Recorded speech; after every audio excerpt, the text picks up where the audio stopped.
$17 billion. That is the settlement Meta just agreed to over claims its products like Facebook and Instagram are designed to be addictive to many young users. The company is also accused of not warning users about that risk of addiction. Our Sarah Robinson is following this for us tonight. So Sarah, we know hundreds of millions of dollars will be coming to our community here. So where is that money going to be going specifically, and how is it going to be used? Yeah, that's the good news. This money really does have a purpose. The settlement requires at least 50% of the money to go back into communities to address children's mental health through harm reduction efforts, digital literacy programs, counselors, and education for children and their parents. It could also significantly change how the apps actually function.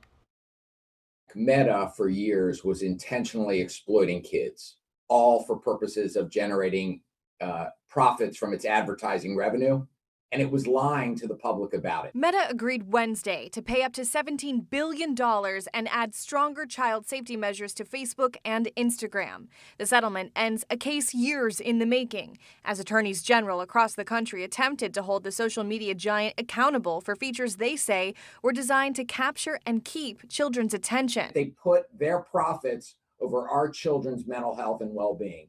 And that is unacceptable. From our area, D.C., Maryland, Virginia, and West Virginia were all involved in the litigation. Virginia is set to receive $353 million.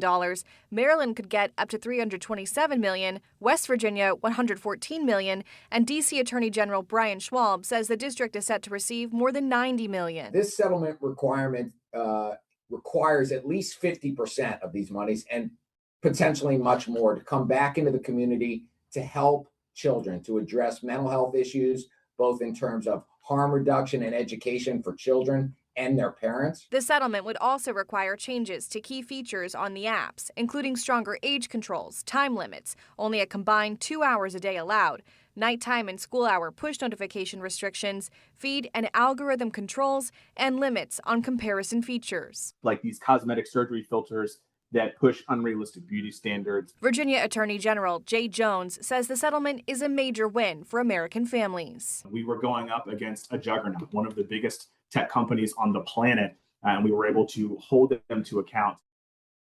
Now, the settlement still has to be approved by a federal judge. Virginia's Attorney General says the Commonwealth would receive its first payment within 30 days of court approval, but timelines for payments to D.C., Maryland, and Virginia have not been announced yet. We also don't know when these changes would go into effect, but a lot of people are already really looking forward to them. Yeah, and glad we're having this conversation. We see so many young people just like this, though. I mean, not just young people. Too. I was about to say adults too. Me too. And you just wonder what it does in terms of their development. So if anything, it's good that we're having the conversation and talking about and the limiting impact. the comparison features, I think is going to be huge for the teens. Absolutely. All right, Sarah, thank you.